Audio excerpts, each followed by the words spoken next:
Hey, Changemaker! Welcome to Learning for Good, the only podcast that teaches nonprofit leaders how to leverage training to drive performance, improve capacity, and fuel their mission impact. Do you ever feel like your nonprofit is growing, but your people just aren't keeping up? Or like you're fixing the same problems over and over? Do you wonder how to build confident, capable staff who know how to lead, not just execute? If we haven't met yet, I'm Heather, and I know how hard it can feel to get people to do what's expected of them. Trust me, I have 3 kids. I've tried telling people what to do and how.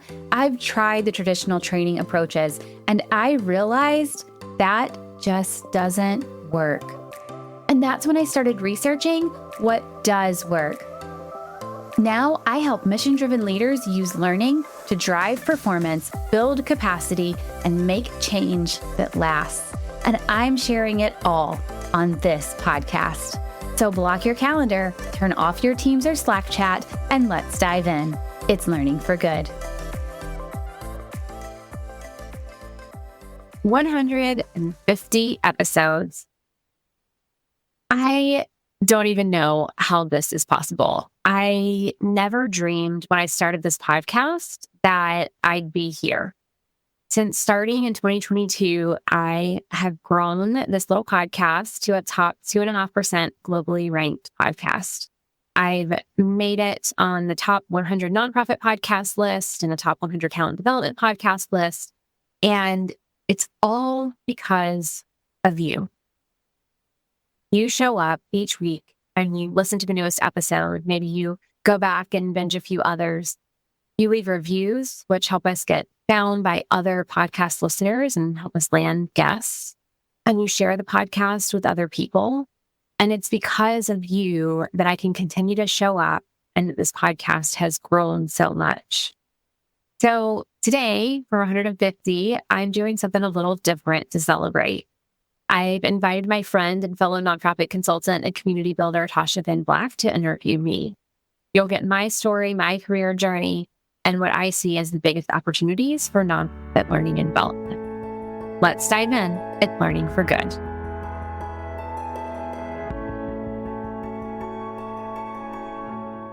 Tasha, I am so excited to have you with me on the Learning for Good podcast today. I'm going to introduce you and then we will get a chance to dive in. And I want to hear a little bit about your story as well, even though the tables are turned a little bit today and you're going to be interviewing me. So Tasha is a community builder, connector, and the founder of the Nonprofit High, a global network where nonprofit professionals, consultants, and social impact leaders meet in meaningful one-on-one conversations. Through her second venture, Community High, she's bringing that same intentional connection model to associations, membership groups, and mission-driven network, helping organizations spark real relationships without the friction of traditional platforms. Tasha's dream is to see every community, no matter its size or budget, thrive on authentic human connection. Tasha, I am so glad you're here. And like I said, I know this episode is a little bit of a reversal with you interviewing me, but I love what you do. I love everything that you've built. So before we get into that interview, can you share a little bit more about your journey to the Nonprofit Highs? Sure. And thanks so much for having me, Heather. I feel honored, honestly. 150 episodes. Kudos to you. That's a huge amount of investment, huge amount of work. I know what you're putting out to the world is so needed. So this is super exciting. I love hearing people's origin stories. And so thanks for inviting me on. The Nonprofit Hive, I think, really just started initially out of my own loneliness in the work that I have been doing serving social impact organizations. My background is marketing, love marketing. It's my favorite work to be doing. And I had been helping a bunch of nonprofits and consistently just saw so much siloing, so much loneliness, an inability to have some of the hard conversations within nonprofits. And so the Nonprofit Hive was originally just my love letter to the nonprofit world going, hey, let's come together, let's support each other, but let's do it in ways that are meaningful and where voice share was equal. Everybody gets to come into our conversations one-to-one and talk about their mission. And I think that I didn't know how powerful that was. Back in October 2023 was when we started, but it's becoming more and more evident as more conversations happen. We facilitated thousands of conversations. We have members in 78 countries, which when I started, if you had said 2 years later we'd be here, I would have thought you were making that up, and I couldn't imagine it. And so it's been incredible. And I've met so many lovely people like you throughout that journey. Yeah, I am so glad that you accepted my invite to do this podcast because community is just such an important part of how I work and how I think the sector thrives. And so getting to have you as my interviewer today is really exciting. And I'm thankful that you're able to share a little bit about what you do with my audience as well. It's wonderful. So I want to dive right in because what's your story, Heather? How did you get started in nonprofit L&D consulting? Yeah, it's a great question. I'm actually going to throw it way back for a minute to college.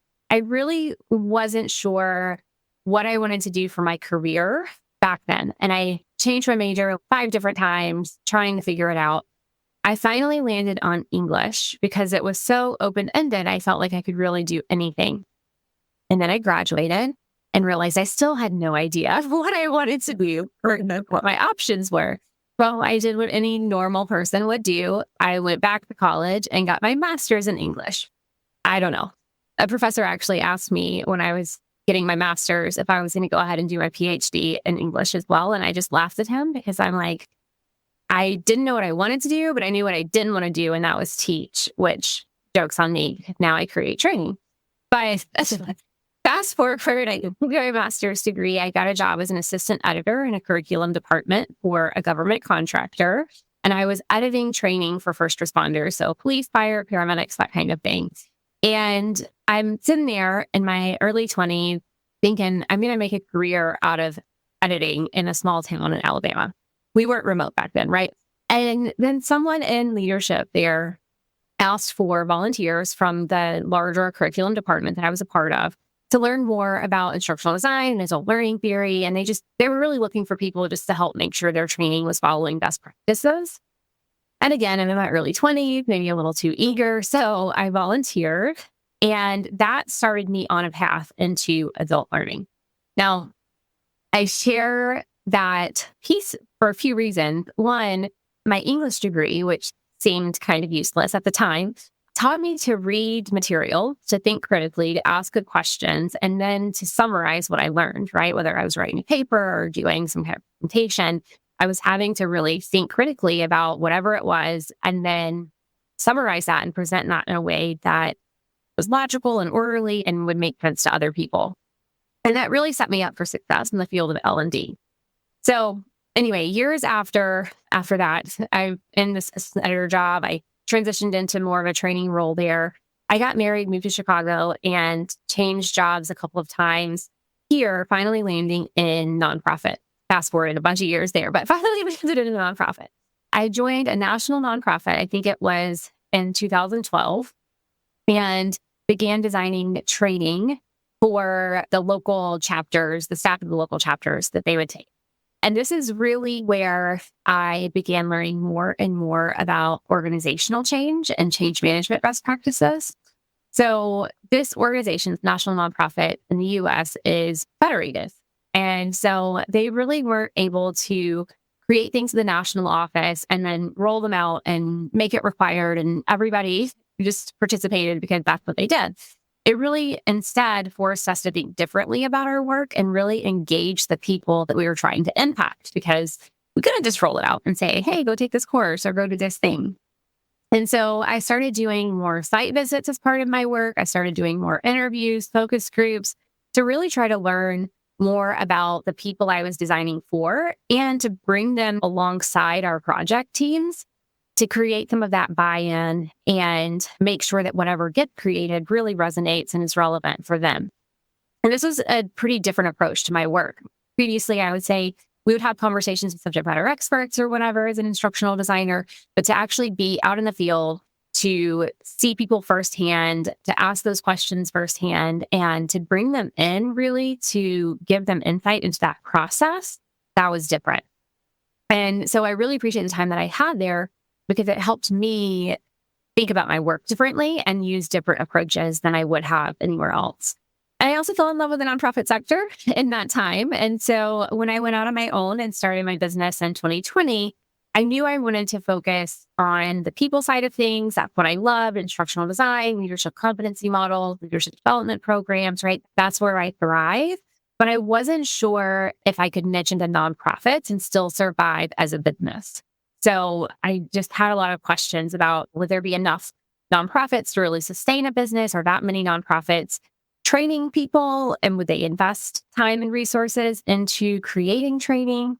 And so I wasn't sure, but I had some encouragement from a friend. I started testing some of my ideas with other people and started getting my first few nonprofit clients, and it just made sense. Things just fell into place. And now I can't imagine doing anything else. It's a beautiful sector.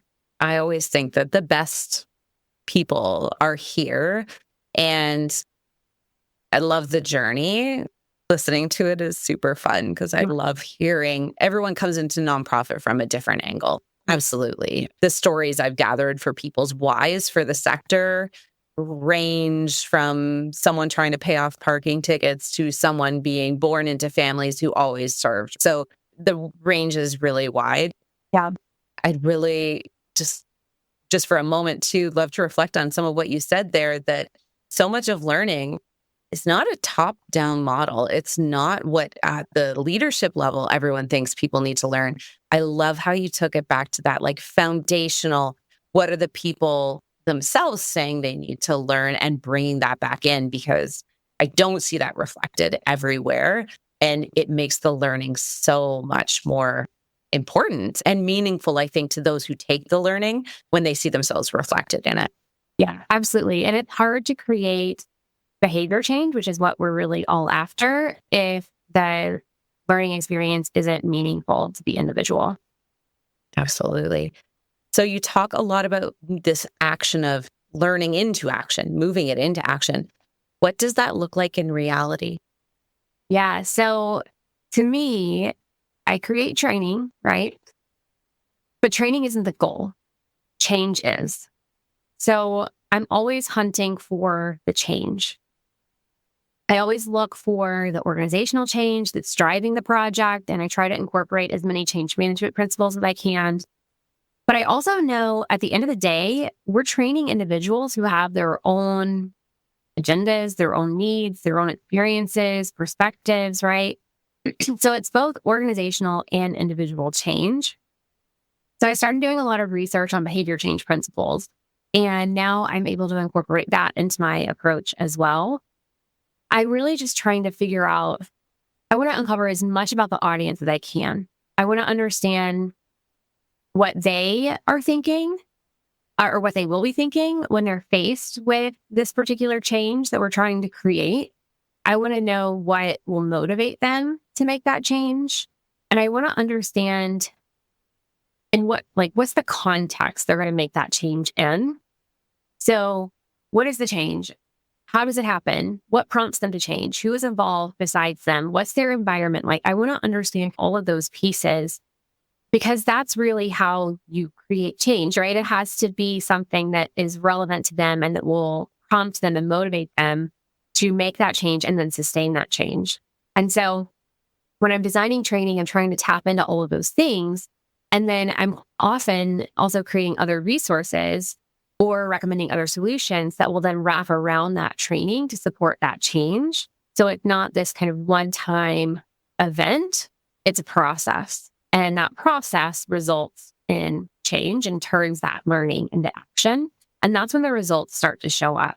One of the examples that I give, a couple of years ago, worked with an organization to create training for doulas and midwives. And the nonprofit was concerned about the postpartum death rate, felt like this particular audience of doulas and midwives could help reduce that. And so they wanted to tailor some sort of training for them to help them understand what those urgent warning signs were, and encourage them to seek medical care. But doulas and midwives have little to no medical training. One had medical training and one doesn't. I can never remember which is which. But either way, we knew that they couldn't diagnose their clients. They weren't trained enough. They didn't have the right certifications, right, to be able to diagnose their clients. But we knew if we could get them to recognize those urgent warning signs and then leverage the relationships they already had with their clients, we might be able to save those lives. And so that's exactly what happened. We incorporated some of the behavior change principles, and we focused really heavily into the relationship side of things. And after our very first offering of this training, a participant reported that she had the chance to use what she learned almost immediately, and that her client's medical team told her that seeking medical care when she did saved her life. So to me, like, that's not just training, that's change. That's where impact happens. And it's so critical in the nonprofit sector that we get this right.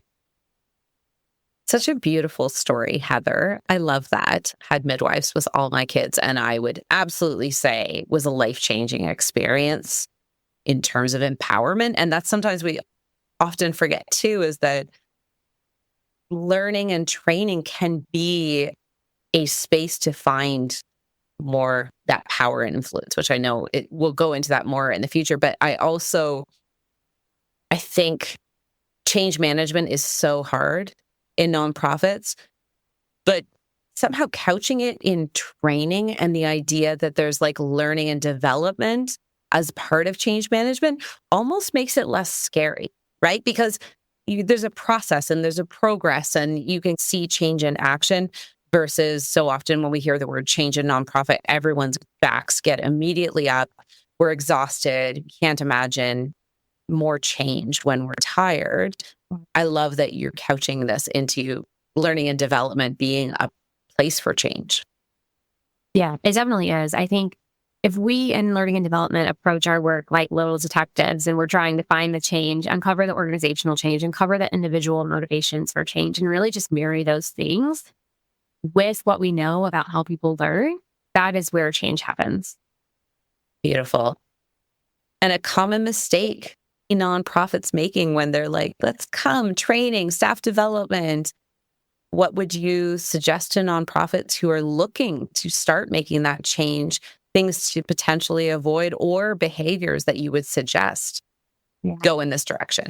Yeah, I think there are a lot of traps that we fall into in learning and development. I think sometimes we have flashy object syndrome, right? Where we see something new and we have to figure it out and try it and test it out with people, defaulting to talking head training where there's somebody who knows what they're doing and they're just telling other people what to go do, counting completions rather than impact, right? There's tons and tons of different traps that we fall into. And of course, not using behavior change principles to me is also one of those traps, a mistake that we make. But I think one big one that we don't talk enough about is the scope of our training projects. We try to bite off too much with one training. And I think some of that is often with L&D, we're working with other people to create the training. We're not necessarily the subject matter expert. And so our stakeholders, our partners, our subject matter experts, they get the chance for training and they want to solve every single problem and include every single detail about what they know into one single training. And then that training that should have been very focused on one particular behavior change and could have been maybe, I don't know, I'm making this up, but it could have been maybe an hour, some sort of live event followed by resources and job aids to implement the change with a peer mentor to support them along the way. There could have been these other solutions. And instead of that, they're getting like 16 hours of training where they sit in a seat and listen to someone talk. And they're talking about things that aren't even necessarily relevant to, or they don't need to know that to make that change. And so that scope has suddenly gotten so big that it's hard for that training to really have the impact that we know it needs. So that big scope, we don't talk about that enough, I think, but we know it doesn't work. But once we get people excited about training and they realize they're going to have an opportunity to train someone, it's really hard to then work with them to narrow that scope. And I think that's a place that we in L&D probably need to get a little bit better about using our relationships and our influence, our sales skills, maybe, which is probably not a word that people like to use, but we need to be able to use those things to influence our stakeholders or subject matter experts to narrow that scope in, because change has to be small and achievable or it won't work. Do you wish you could connect with other nonprofit learning and development leaders? I know what it feels like to want someone to bounce ideas off of and to learn from, someone who really understands you and your work. Imagine if you could have a simple way to meet people in the field, ask questions, and share information. That's why I created the Nonprofit Learning and Development Collective, where nonprofit L&D, talent management, and DEI leaders can connect with each other quickly and easily in a virtual space. When you join this community, you will walk away with a new, diverse, and powerful network and a sounding board for your staff development needs. So if you're ready to exchange ideas and collaborate with your peers, come join the Nonprofit L&D Collective. It's exhausting and very disappointing, I think, if your team feels like they've put in a lot of effort to change and do the training, and ultimately it feels like failure. What does that signal back to the entire team? How do you then get buy-in again for the future of training if that's their perception? Yeah, it's so hard. And often we're not measuring everything that we should be measuring. And so we offer this training that is probably too big of a scope than it should have been. And we're not necessarily incorporating behavior change principles. And the training is good. We get satisfaction surveys back and people say, we loved it. Thanks for training us. The room temperature was perfect. Thanks for lunch. And then they go back to their jobs and nothing changes. But all of the data that we have, right, is they were satisfied. And so we really can't have a good, thoughtful conversation about, well, did it go wrong? And if so, where did it go wrong? And what do we need to adapt in the future so that it goes right? Or we can't say, actually, the training did everything it was intended to do, but when they got back to their job, these other factors impacted their ability to make that change. And so we're not measuring the right things. And so we're not able to have those conversations about what worked, what didn't work, and what needs to change. This is bringing up so many questions for me, Heather. I'm going to be honest as you're talking about this, because as someone whose background is very much in marketing, specialized in relational marketing, and then add in community building on top of it. Yeah.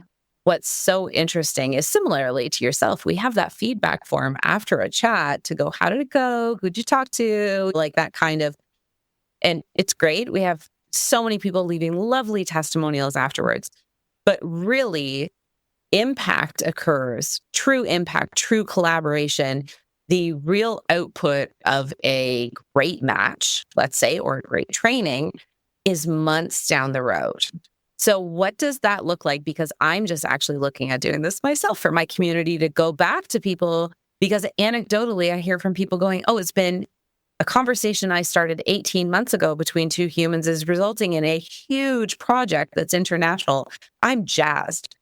Now, I had no idea any of this was happening in the background, but I feel like that's sometimes where leadership struggles to get that ROI, which is, again, marketing speak, impact speak, but it's true. We still want that number. We still want that metric. We want that story. What would you say to somebody who's looking at gathering that kind of data, trying to figure out what's a reasonable amount of time to see real change from a training? Yeah, it's a great question. And I don't know that there's a one size fits all answer, unfortunately, but there's nothing wrong with satisfaction data. I should start there. I also just read a workshop last week about needs analysis and incorporating some of the behavior change principles into our needs analysis process.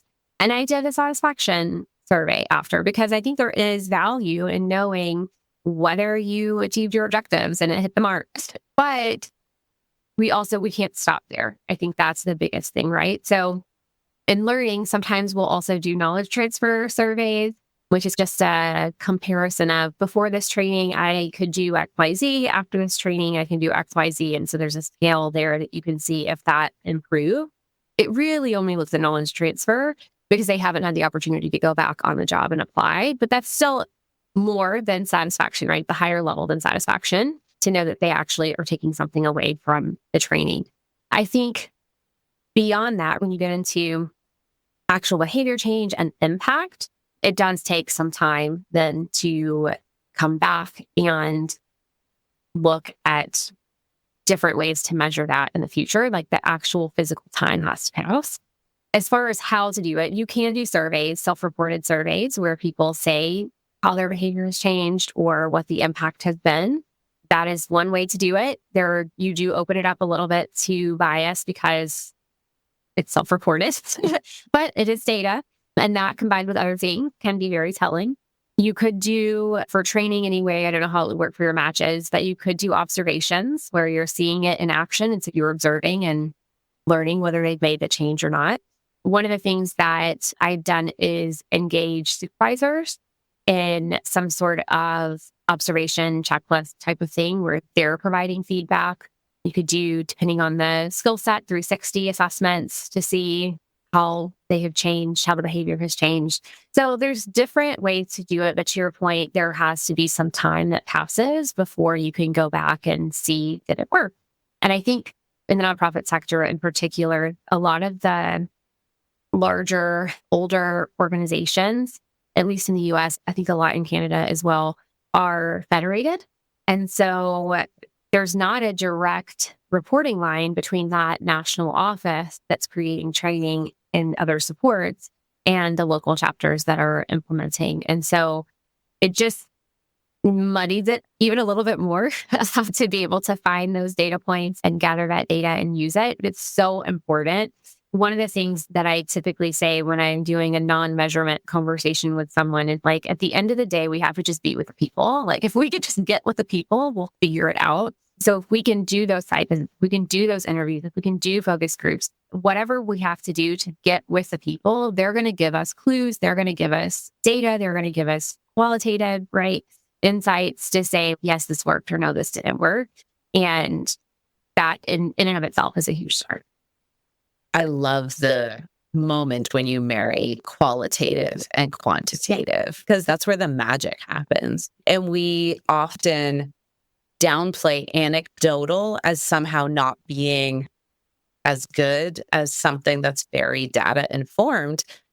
But if anything, sometimes that's where the real information can come out. If you can find those stories, gather those stories, have people comfortable enough to tell you those stories, I think that's super powerful. So what do you wish more nonprofit learning and development pros knew about their own power or influence?